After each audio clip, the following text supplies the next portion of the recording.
지난주 말씀을 한번 복습해 보겠습니다. 하나님을 우리가 오해해서는 안 된다라고 말씀을 제가 드렸죠. 야고보가 지난주에 전해준 하나님은 어떤 분이셨나요? 온갖 좋은 것을 우리에게 주시는 분, 변함이 없으신 분, 그림자가 없으셔서 그분 밑에 가면 우리에게 인생의 어두운 그림자가 다 떠나간다고 말씀을 드렸죠. 우리를 사망으로 이끄는 사탄과는 달리 우리에게 생명을 주시는 분이라고 말씀을 드렸습니다. 그래서 아래 것들 땅만 바라보지 말고 온갖 좋은 것을 주시는 저 하늘 아버지를 바라보며 살아가자 말씀을 드렸죠. 오늘은 그 다음 말씀을 받아서 19절과 20절 말씀을 통해서 신자가 속히 할 것 그리고 더디 할 것에 관한 주님의 음성을 듣기를 원합니다. 자, 19절과 20절 말씀을 다 같이 다시 한번 읽도록 하겠습니다. 내 사랑하는 형제들아 너희가 알지니 사람마다 듣기는 속히 하고 말하기는 더디하며 성내기도 더디하라. 사람이 성내는 것이 하나님의 의를 이루지 못함이라. 아멘. 자, 야고보서는요 오늘 19절에 보니까 첫 번째 단어를 이렇게 시작하네요. 내 사랑하는 형제들아, 이렇게 부르고 있습니다. 사도 바울도 그의 여러 서신서에 보면은 형제들아 형제들아 호칭하면서 서신서를 시작하는 것들을 우리가 보게 됩니다. 그런데요 더 감사한 것은 우리 주님께서 우리를 형제들아 자매들아 라고 불러주신다라는 거예요. 어디에 기록되어 있습니까?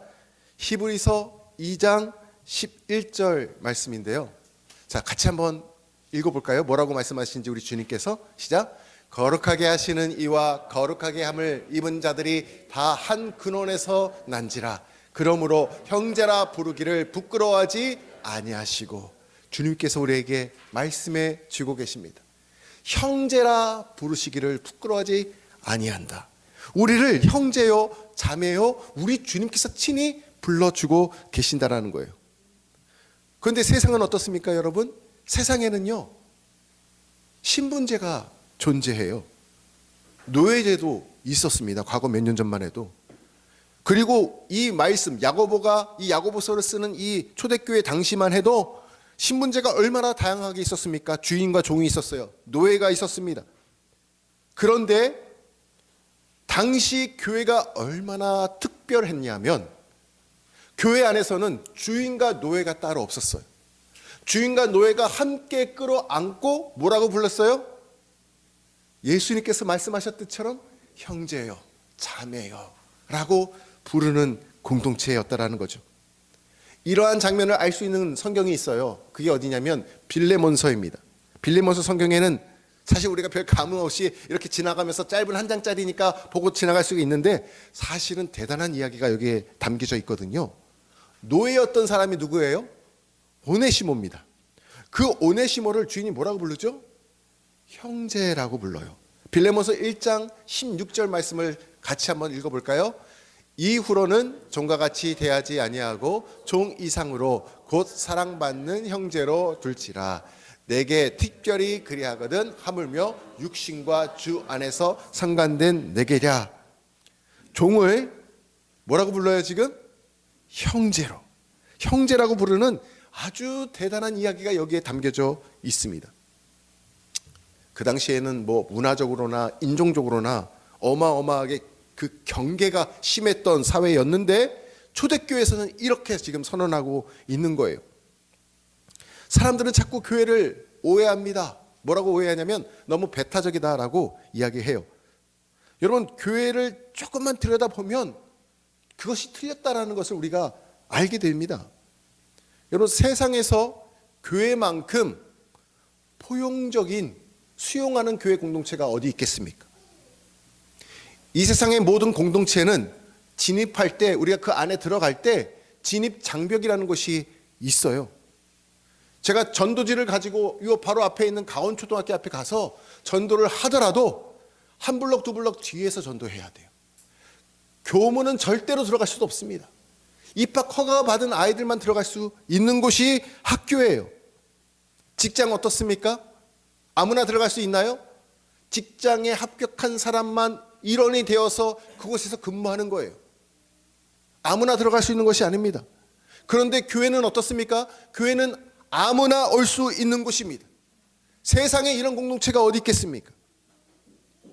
세상에 초등학교밖에 안 나온 지체나 박사학위를 받은 지체나 다 함께 둘러 앉아서 형제요 자매요 부르며 예배하고 식사하며 교제할 수 있는 곳, 그것은 세상에 교회밖에 없다라는 거예요. 기독교는 어마어마하게 포용적인 공동체인 줄 믿으시기를 바랍니다. 그래서 저희 교회 모토가 있다면요, 이거예요. 소울 패밀리입니다. 소울 패밀리. 무엇일까요? 영혼을 나누는 공동체, 영혼을 나누는 가족 공동체라는 뜻입니다. 정말 밤함께 오시는 한 분 한 분 예외 없이 그의 아픔, 그의 눈물, 그의 슬픔, 그의 기쁨, 고난을 함께 나누며 거룩하게 함을 입은 자들답게 형제 자매가 되어가는 바움교회 되기를 간절히 소망합니다. 따라해 볼까요? 우리는 소울 패밀리, 우리는 영혼을 나누는 가족입니다.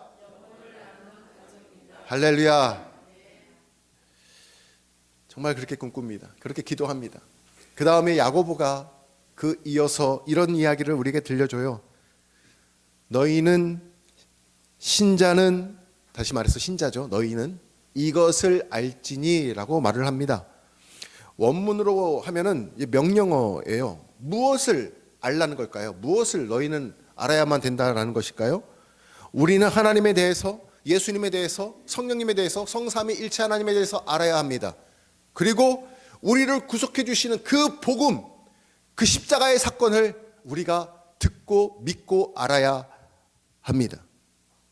근데 성경은 그것만이 다가 아니래요. 하나님에서 알고 이야기하는 것, 우리가 복음의 소식을 알고 믿고 전하는 것, 그것만이 아니라 그것 외에도 우리가 지켜야 할 것들을 오늘 말씀 속에 들려주고 있습니다. 다시 한번 19절과 20절 말씀을 같이 읽어보겠습니다. 19절과 20절 말씀이요.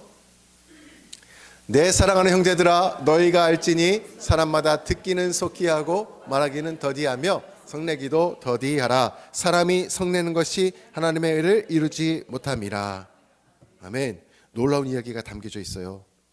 하나님에 대해서, 십자가의 복음에 대해서 뿐만 아니라 그런 것들 당연히 반드시 알아야 되지만, 신자는 어떻게 들어야 하는지, 신자는 어떻게 말을 해야 하는지, 신자는요, 심지어는 어떻게 화를 내야 하는지를 알아야 되는 사람들이다라고 이야기해주고 있습니다. 자, 야고보가 이야기한 이 세 가지를 하나씩 살펴보겠습니다. 첫 번째, 듣기를 속히 하라는 거예요. 쉽게 얘기하면 잘 들으라는 것입니다. 인간은 어떤 존재냐면 말하는 존재입니다. 말하는 존재이지만 먼저 무엇을 해야 되냐면 듣는 존재이기도 합니다. 모든 사람이 다음과 같은 순서로 언어를 배웁니다. 밑에 빨간 글씨를 잘 보세요. 듣기입니다. 듣지 않으면 말을 할 수가 없습니다. 내가 먼저 말하기 전에 들을 줄 알아야 돼요. 그래서 청각장애인 같은 경우에는 듣지 못하기 때문에 대부분 말을 잘 하지 못합니다. 들은 다음에 말을 하고요. 말을 하는 사람은 이제 곧 읽기가 시작이 됩니다. 그리고 나서 쓰는 거예요. 혹시 우리 바움교회 성도님들 가운데 나는 태어나자마자 쓰기부터 했다라는 분 계십니까? 나는 태어나자마자 말하기부터 했어요 라는 분 계실까요? 아무도 안 계실 거예요. 대부분의 모든 사람들은 이렇게 듣기, 말하기, 읽기, 쓰기의 삶으로 우리가 살아가는 것을 보게 됩니다. 우리 다음 세대들 학교에서요, 어떤 시험을 보냐면 영어 듣기 평가가 있어요. 수능에서도 영어 듣기 시험이 있다고요. 자, 우리 친구들 듣기 점수 몇 점이었어요? 기억나세요? 제가 이 듣는 것이 얼마나 중요한지 한 가지 예를 좀 들고자 합니다. 1986년에 1월 28일 보시는 저 사진이 굉장히 유명한 사진이에요. 뭐냐면 미국에서 우주 왕복선 챌린저호 들어보셨죠? 챌린저호가 발사가 되었습니다. 86년에 1월 달에.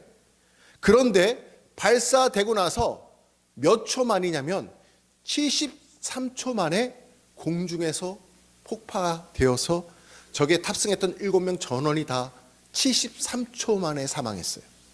여러분, 73초 동안 비행기가 저 우주선이 날아갈 때 사람들이 엄청난 박수와 함께 환호를 보냈습니다. 그런데 그게 불과 73초 만에 다 사라져버리고 말았던 거예요. 그런데요, 이 비극은 사실 일어나지 않을 수도 있었던 거예요. 왜? 한 번만 들었더라면. 바로 전날 이 나사에서 이거를 연구했던 연구원이 관료직 직원에게 직접 찾아가서 이야기합니다. 하루만 연기해달라고. 뭔가 지금 결함이 있는 것 같은데 확신치 않지만 뭔가 한번 손을 봐야 될 것 같은데 제발 좀 하루만 연기해달라고. 근데 이게 국가적인 대대적인 사업이었고 엄청난 예산이 투입되었고 모든 사람들의 촉각, 전 세계인들의 관심을 갖고 있었거든요. 그러니까 그걸 연기할 수가 없는 거예요. 그래서 관료가 그냥 밀어붙였어요. 그랬더니 어떻게 됐습니까? 73초 만에 허망하게 폭파되고 말았습니다. 듣기 점수가 빵점이에요. 근데 반면에 130년 전, 저 사건이 일어나기 130년 전 1851년에 미국 백악관에서 19대 대통령의 연설이 있었습니다. 가장 긴장한 신입 기자가 그 연설을 하는 그 현장에 딱 가서 앉아 있었어요. 엄청 긴장했겠죠, 신입 기자니까. 근데 그는 연설을 마치고 내려가는 대통령을 향해 갑자기 손을 들더니 돌발 행동을 하는 거예요. 대통령님, 오늘 연설하신 그 원고를 저에게 주실 수 있습니까? 돌발 질문을 했어요. 저 사람이 이름이 에드워드 복이라는 사람입니다. 그런데 대통령이 어떻게 했을까요? 주변의 사람들이 다 지금 제정신이야? 대통령에게 연설문을 달라고 해? 그것도 새파랗게 젊은 기자가. 이런 눈초리를 받고 있을 때 대통령은 그 사람을 딱 직시합니다. 그리고는 이렇게 말을 하는 거예요. 그는 내가 연설할 때 가장 진지하게 들어준 사람이었습니다. 그러면서 그 원고를 그 젊은 사람에게, 그 젊은 신입 기자에게 가서 주는 거예요. 하루아침에 이 사람은 신입 기자였다가 아주 명망 있는 기자로 발돋움하게 됩니다. 그리고 이 사람이 세계적인 저널리스트가 되어서 그런 미국의 모든 전 세계적인 그런 매거진들을 총괄하는 사람이 됩니다. 듣기 점수가 몇 점일까요? 100점입니다. 100점이에요. 이 두 사건의 다른 점은 무엇이냐면 경청이라는 거예요. 경청. 이거 한자로 풀면 이렇게 됩니다. 다다갈 경, 그 다음에 들을 청입니다. 가까이 다가가 몸으로 얘기를 들어준다가 경청이에요. 몸으로 가까이 다가가서 몸을 굽혀가면서 귀를 쫑긋 세우면서 들어주는 것이 경청이에요. 이 경청이 얼마나 중요하면 하나님께서는요, 쉐마 이스라엘아 들으라, 우리에게 이렇게 말씀해주고 있어요. 하나님 말씀을 어떻게 알아요? 경청하라는 거예요. 몸을 기울여서 가까이 가서 하나님 말씀을 경청하라고 말씀해주고 있습니다. 여러분, 하나님이 가장 기뻐하실 때가 언제냐면 우리가 예배자로 하나님 앞에 서서 하나님을 예배할 때 가장 기뻐하시고 영광을 받으십니다. 그래서 예배자를 찾으시죠. 그래서 제가 오늘 기회가 됐기 때문에 예배 에티켓에 대해서 제가 말씀을 한번 드리겠습니다. 예배는 우리가 하나님의 말씀, 음성을 경청해서 하나님 앞에 가까이 다가서 몸으로 하나님의 말씀을 듣는 시간입니다. 11시에 목회자가 예배를 선언하고 묵도하며 우리 하임 찬양대가 찬양의 소리가 울려 펴질 때 이미 예배는 시작이 되었어요. 그래서 늦지 않게 미리 오셔서 기도로 예배를 준비하시기 바랍니다. 그리고 예배에 참석하셨다면 중간에 전화 올 일들 다 미리 준비해 놓으시고, 그 다음에 핸드폰도 녹음해 놓으시고, 화장실도 미리 갔다 오셔서 예배 중에 움직이지 않도록 미리 예배를 준비하시기 바랍니다. 그 다음에 시작과 중간, 그리고 마지막이 중요하죠. 예배의 마지막은 축도입니다. 하나님의 말씀을 축도를 통해서 우리가 선포되고 축복이 떨어질 때 그 말씀을 아멘으로 화답하십시오. 다른 일들 때문에 미리 나가서 축도의 시간을 빠지지 않기를 바랍니다. 이것이 예배의 에티켓이 되는 거예요. 하나님의 말씀을 끝까지 경청하시는 우리 바움교회 모든 교우들 되기를 축복합니다. 모든 신자는 듣기, 경청하기를 속히 하라, 속히 하라 말씀하고 있어요. 자, 두 번째, 야고보서는요, 신자는 말하기에 대해서도 이렇게 언급을 하는데, 아까 듣기는 속히 하라고 했는데 말하기는 더디 하라라고 두 번째 이야기를 해줍니다. 듣기는 속히 하지만 말은 적게 하라는 말씀이죠.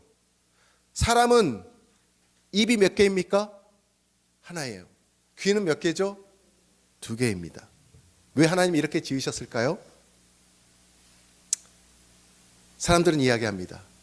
듣는 것의 절반만 말하라고 귀는 2개를 지으시고 입술은 하나를 지으셨다. 근데 이제 또 바뀌었어요. 뇌과학을 연구해보는 사람들이 이렇게 얘기합니다. 사람은 1분 동안에 몇 개 단어를 얘기할 수 있을 것 같아요. 1분 동안에. 평균적인 속도로 쭉 얘기하면 200개 단어를 1분 동안에 말을 할 수 있대요. 그런데 뇌과학자가 얘기하는데 우리의 뇌는 1분 동안에 800개의 단어를 듣고 기억할 수 있다는 거예요. 800개의 단어를, 내용을 딱 해석할 수 있다는 거죠. 자, 그래서 듣는 것에 800개 죄송합니다. 80개입니다. 80개. 그러니까 어떻게 돼요? 뇌가 듣는 게 더 적어요. 뇌가 듣는 게 적어요. 그러니 뭐냐면 4분의 1이죠. 약 4분의 1 정도를 말하는 것을 더디 하라는 거예요. 더디 하라. 다 이해를 못 해요. 200개를 쫙 넣어도 우리 뇌는 80개밖에 이해를 못 한다는 거예요. 이게 뇌과학자가 이야기하는 겁니다. 많이 들으라고 하나님께서 그렇게 2개의 귀를 만들어 놓으셨죠. 근데 듣기와 말하기의 차이가 분명한데, 여러분, 내가 말하는 시간, 내가 말을 막 하는 시간, 그때는 뭘 못하는 시간인 줄 아세요? 배우지를 못하는 시간이에요. 내가 말하는 시간은 내 경험을 이야기할 수는 있어요. 그래서 내가 뭔가 한 거를 정리할 수는 있어요.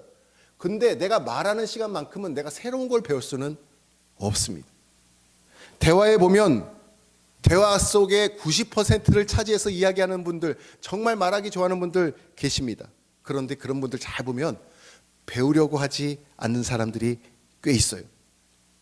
인생에서 내가 후회하는 것은요, 내가 다 뱉어낸 말들 때문에 후회하게 되는 일들이 얼마나 많습니까? 그래서 잠언서는 지혜에 대해서 말하면서 말하기에 대해서 곳곳에서 강조하는데 21장 23절에 이렇게 말씀하고 있습니다.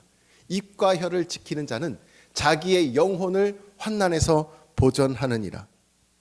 말이 많은 것은요, 고난과 시련으로 가는 지름길이 된다라는 것입니다. 또 잠언서 10장 19절에는 이렇게 말씀하고 있어요. 우리 같이 한번 읽어볼까요? 말이 많으면 허물을 면하기 어려우나 그 입술을 제어하는 자는 지혜가 있느니라. 말 많이 하면요, 실수하게 되어 있습니다. 허물을 면하기가 어렵다라는 거예요. 한 번 뱉은 말 주워 담을 수도 없습니다. 그래서 좀 말하기가 어려운데 이분 성함이 이렇게 됩니다. 조셉, 한번 넣어주세요. 조셉 앙투안 투생 디누아르. 이 사람이 책을 쓰면서, 침묵에 대한 책을 쓰면서 뭐라고 얘기를 하냐면, 침묵보다 나은 말이 있을 때만 입을 열라, 이런 말을 해요. 정말 한 문장인데 많은 것들을 생각하게 하는 이야기다라고 생각이 듭니다. 정말 멋진 말이에요. 지금 내가 한 말이 꼭 필요한 말인지, 덕을 끼치는 말인지, 사람을 세우는 말인지, 긍정적인 말인지 생각해 보시기를 바랍니다. 특별히 우리 가운데 부정적으로 말하는 사람 경계하시기를 바랍니다. 잠언서에서는 또 이렇게 얘기를 합니다. 잠언서 6장 12절에 불량하고 악한 자는 구부러진 말을 하고 다니며, 불량하고 악한 자는요, 구부러진 말을 하고 다닌다라는 거예요. 단지 구부러지고 뒤틀어진 말 정도가 아니라 구부러졌다는 것은 영적으로 타락했다는 말입니다. 어디서 알 수 있습니까? 인류의 타락은 어디서 시작됐냐? 뱀의 교활한 말 때문에 시작이 됐어요. 뱀의 그 말은 구부러진 말입니다. 구부러진 말이에요. 신기하게도 뱀의 구부러진 말을 들을 때 하와의 마음이 구부러졌어요. 그리고 그 유혹에 넘어가서 나도 하나님처럼 될 수 있다라고 착각을 합니다. 여러분의 부정적인 말을 들으면 여러분의 마음이 어떻게 될까요? 구부러진다라는 거예요. 부정적인 말을 하는 사람들을 경계해야 되는 이유가 여기에 있습니다. 신기하죠? 단지 부정적인 말을 들었을 뿐인데 내 마음에 변화가 일어납니다. 안타깝게도 부정적인 변화가 일어나요. 그래서 오늘 말하기를 더디하라 야고보서의 이 말씀을 잘 기억하시고 깨달으시기를 바랍니다. 마지막으로 야고보가 권면하는 것은요, 이거예요. 성내기도 더디하라 라는 것입니다. 분노에 관해서 이야기를 하네요. 사람이 성내는 것, 하나님의 의를 이루지 못한다라고 20절에서 말씀하고 있어요. 하나님의 의를 이루지 못한대요. 사람이 성을 내면, 분노하며 화를 내면 정당한 분노가 있을 수 있습니다. 악에 대한 분노가 있을 수 있어요. 그것을 얘기하는 것이 아닙니다. 우리의 감정을 조절하지 못하는 성내는 것을 이야기하고 있습니다. 왜 성내기를 더뎌야 해야 할까요? 여러 가지 이야기를 할 수 있습니다. 성내면 쉽습니다. 많은 것을 그 순간 잃어버립니다. 많은 것을 잃어버려요. 성경은 분명히 말합니다. 20절에서 사람이 화내는 것이 하나님의 의를 이루지 못하기 때문에 신자가 화를 내지 않는 이유는 나 때문이 아니라 하나님의 의를 이루기 위해서 성을 내지 말라는 거예요. 성을 내는 것은 다시 말하면 뭐냐면, 왜 화를 내냐면 내 의 때문이에요. 자기 의 때문이에요. 나의 욕심이, 내가 원하는 것이 관철되지 않고 내가 원하는 대로 되지 않고 내 뜻대로 되지 않을 때 나의 의가 살아나서 하나님의 의를 뒤로 하고 내 의가 드러나면 성내게 되어 있습니다. 그러면 하나님에 대한 영광, 하나님에 대한 의는 사라지는 거예요. 우리는 아주 특별한 존재입니다. 우리가 화내지 않는 이유는 나 때문이 아니라 하나님 때문에, 하나님의 의, 하나님의 뜻을 드러내기 위해서 그렇다는 거예요. 신자는요, 우리의 감정을 통제할 줄 알아야 합니다. 목사인 저도 참 힘들어요. 그런데도 오늘 주시는 말씀 붙잡고 기도하기를 원합니다. 하나님의 의를 위해서 내가 몸부림치는 거예요. 침묵할 수 있어야 됩니다. 거룩한 침묵을 지켜야 될 때가 있어요. 누구 때문에? 하나님 때문에 그렇습니다. 신자라고 하면서 교회에서 막 화내는 사람들, 하나님을 생각하지 않은 사람들입니다. 가정에서, 일터에서 막 화를 내는 사람들, 하나님의 의를 행동으로 옮기지 못하는 사람들이에요. 오늘 우리가 복음 중심 3 위선과 행위 두 번째 내용을 할 때 나의 의가 얼마나 종류가 다양한지 그 교제를 통해서 우리가 나누게 될 것입니다. 하나님의 의를 이루는 것에 관심이 있다면 오늘 말씀을 경청하시기 바랍니다. 세상의 의가 아니라 하나님의 의 때문에 신자는 화를 내서는 안 됩니다. 인류의 첫 살인죄가 무엇 때문에 저질러졌을까요? 가인과 아벨, 형이 동생을. 왜요?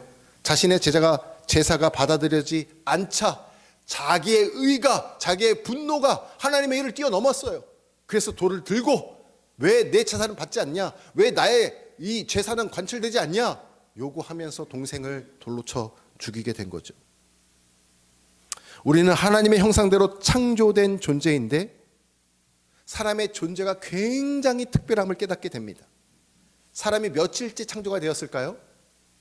1일부터 6일까지 하나님은 창조를 하셨고 7일째 쉬셨습니다. 사람은 6일째 맨 마지막 순번으로 하나님께서 창조하셨어요. 근데 6일째 대표적으로 지으신 게 뭐냐면 동물입니다. 짐승을 하나님께서 창조하셨어요. 왜 짐승이 숫자가 666, 6인 줄 아십니까? 짐승은 6일째 창조가 되었기 때문에 6이 짐승을 대표하는 숫자예요. 물론 요한계시록에서 짐승의 숫자가 666이다라고 하나님 말씀하셨기 때문에도 그렇지만 창조의 순번의 6번째 날, 짐승을 대표하는 날이 되기 때문에 그렇습니다. 그런데 너무 특별한 건 뭐냐면 그 짐승을 지으신 6일째 맨 마지막에 누구를 지으셨다고요? 사람이요. 그럼 7일째 하나님은 뭘 하셨다고요? 쉬셨다고요. 여기 중간에 낀 게 누구예요? 짐승을 지으시고 6일째, 7일째 하나님께서 쉬셨는데 그 중간에 낀 6일째 맨 마지막 순번에 들어가 있는 존재가 누굽니까? 사람이에요. 그래서 사람이 굉장히 중요해. 특별합니다. 내가 자칫 잘못하면 짐승 쪽에 포함될 수 있어요. 사람이 짐승마도 못하다는 말을 하죠. 내가 6일째로 들어가면 그래요. 나의 의가 하나님의 의를 뛰어넘으면 분노를 참지 못하고 혈기를 참지 못하고 나의 기준으로 사람들을 판단하고 정죄하고 그러면 짐승에 가까운 6의 숫자로 가는 거죠. 그런데 내가 하나님의 의를 생각하고 하나님의 말씀을 청종하고 경청하면서 만하기를 더디하고 분내하는 것을 더디하면 나는 완벽하신 그 하나님의 숫자 7, 하나님의 그 성품을 닮은 하나님의 형상답게 지음받은 하나님의 자녀로서 삶을 영위하고 살아가게 된다는 것입니다. 믿으시면 아멘 하시기 바랍니다. 그러나 우리가 꼭 기억할 것은 인간은 인간보다 저급한 짐승 차원으로 떨어질 수도 있다는 것을 우리가 잊지 말아야 합니다. 인간만 그래요. 인간만. 그런데 인간만이 하나님의 자녀로서 삶을 영위할 수도 있다는 것. 아주 특별한 존재가 우리입니다. 근데 우리가 만약에 분노할 때 성을 낼 때 어떻게 될까요? 제가 그래서 이 대표적인 사진만, 남자 여자 대표 사진 하나 가져왔어요. 보십시오. 뭐 같아 보이십니까? 화를 낼 때 저 모습 짐승 같죠? 그렇죠? 사탄 같지 않습니까? 저것이 우리가 하나님의 의를 멀리하고 나의 의를 관철시키려고 할 때 나오는 얼굴에 분노가 된다라는 것이죠. 오늘 혹시 화나신 분 계십니까? 남편에게, 자식에게, 아버지에게, 어머니에게, 성도에게 화나신 분 계십니까? 하나님께서 내가 성내는 것이 옳으냐? 내가 성내는 것이 옳으냐? 우리에게 질문하세요. 아마 그러면 우리는 네, 옳습니다. 정당합니다. 이렇게 말할지도 모르겠어요. 그런데 하나님은 그렇게 생각하지 않으신다라는 거예요. 인정하기 싫겠지만 내가 화난 대부분의 이유는 나에게 상처 준 사람, 내 뜻대로 되지 않는 그 일들, 그런 일들이, 그런 사람들이 쌓이고 쌓여서 내가 화를 내게 된다라는 거예요. 내 마음속에 교만, 내 마음속에 잘못된 생각, 나의 의 때문에 이렇게 된다라는 거예요. 이것이 깨지는 오늘 예배가 되기를 간절히 소망합니다. 에베소서 4장 말씀에 보면은 분을 내어도 해가 지도록 품지 말라고 말합니다. 마귀에게 틈을 주지 말라고 말합니다. 뒤집어 말하면 뭐예요? 내가 분을 내고 있으면, 해를 넘기고 있으면 누구에게 틈을 주고 있는 거예요? 마귀에게 내 마음의 틈을 내어주고 있다라는 거예요. 그럼 아까 보시는 그 얼굴처럼 변하겠죠? 그 틈을 내어주지 마시고 멈추시기 바랍니다. 그리고 나의 의, 나의 교만을 회개하시기를 바라요. 이제 말씀을 마치겠습니다. 야고보는 내 사랑하는 형제요 라고 부르면서 신자는 하나님에 대한 하나님에 대한 복음을 알고 듣고 전하는 것뿐만 아니라 듣기, 말하기, 성내기에 대해서도 알아야 된다고 말합니다. 잘 들어주시기 바라요. 하나님의 말씀을 경청하십시오. 그리고 내 입술의 모든 말을 아끼시기 바랍니다. 사람들 앞에서 말을 많이 하지 마시고 성내는 것을 더디하여서 나의 의가 아닌 하나님의 의, 하나님의 뜻을 이루어드리는 다음교회 모든 교우들 되시기를 주님의 이름으로 축원합니다. 오늘 주시는 말씀 붙잡고 기도하겠습니다.